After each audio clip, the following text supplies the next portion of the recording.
L'idée de la modification corporelle est souvent poussée à l'extrême. J'entends par là se faire scinder la langue en deux, se faire tailler les dents ou tenter de ressembler le plus possible à quelqu'un ou quelque chose. Mais attention, je ne critique absolument pas ces personnes ou ces méthodes. Chacun est libre de faire ce qu'il veut. Mais quoi qu'il en soit, salut tout le monde! C'est Monsieur Faucon et aujourd'hui on se retrouve pour 6 modifications corporelles poussées à l'extrême. Numéro 6. On a tous voulu un jour devenir ou ressembler à un personnage de fiction. Moi par exemple, j'ai toujours voulu devenir Vegeta dans Dragon Ball, mais je n'ai ni son physique, ni son caractère, ni son swag absolu. En revanche, certains sont prêts à tout pour ressembler à quelqu'un ou quelque chose, comme par exemple Henry Damon. Henry rêve de ressembler à Crâne Rouge, et pour ce faire, il s'est rasé les sourcils, il s'est fait mettre des implants dans le front et sous ses tempes, il s'est tatoué le front, les joues et même les yeux, et cerise sur le gâteau, il s'est fait couper le bout du nez. Le résultat final donne ça. Alors, c'est réussi ou pas?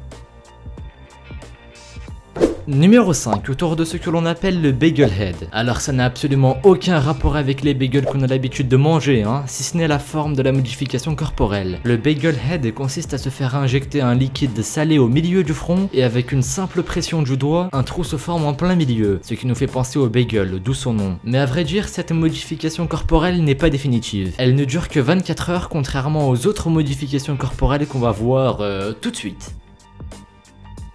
Numéro 4, je vous présente Joachim Migler. Joachim Migler est un jeune allemand de 23 ans qui détient le record de l'homme ayant le plus de trous sur le visage. Il possède 2 trous sur ses 2 joues qui font chacun 3,6 cm de diamètre. Il peut faire passer plusieurs objets d'un de ces trous à l'autre, sans mauvais jeu de mots. On peut même voir l'intérieur de sa bouche quand il est de profil, et si on y jette un coup d'œil, on peut remarquer que sa langue est coupée en deux. Il s'agit encore d'une autre modification corporelle, on en reparlera plus tard.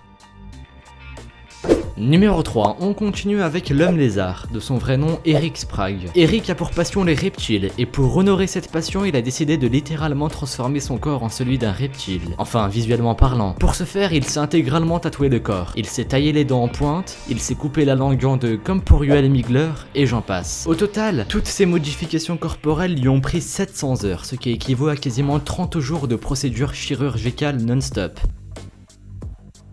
Numéro 2, je vous l'avais promis, autour de la modification corporelle qui consiste à se couper la langue en deux, plus communément appelée le tongue split. Alors non, la langue n'est pas entièrement coupée, seulement la partie antérieure l'est, ce qui donne un résultat plutôt déconcertant, on aurait dit la langue d'un serpent sérieux. Mais en soi, cette procédure chirurgicale n'a pas vraiment d'effet sur la voix, le goût ou l'élocution. Les seuls risques sont les infections, c'est tout.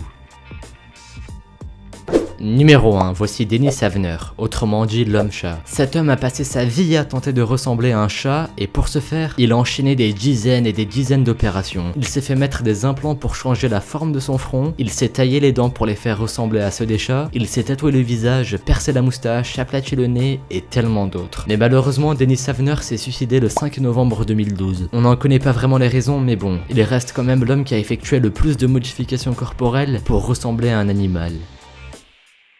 Merci à vous d'avoir visionné cette vidéo, et si vous en voulez une autre sur d'autres modifications corporelles, dites-le moi dans les commentaires et c'est avec plaisir que je ferai un épisode 2. Sinon, merci à vous d'être toujours aussi présent car on vient de dépasser le cap des 200 000 abonnés. J'ai pas m'attarder sur ça car on en reparlera dans la vidéo FAQ qui sortira très bientôt. Sinon, comme d'habitude, si la vidéo vous a plu, pensez à laisser un petit pouce bleu et un commentaire. Abonnez-vous si ce n'est pas déjà fait, suivez-moi sur Twitter, le lien est dans la description. Et si vous voulez me proposer un sujet pour une prochaine vidéo, faites-le moi savoir dans les commentaires. Du coup, moi je vous dis à la prochaine pour une nouvelle vidéo. Salut à tous!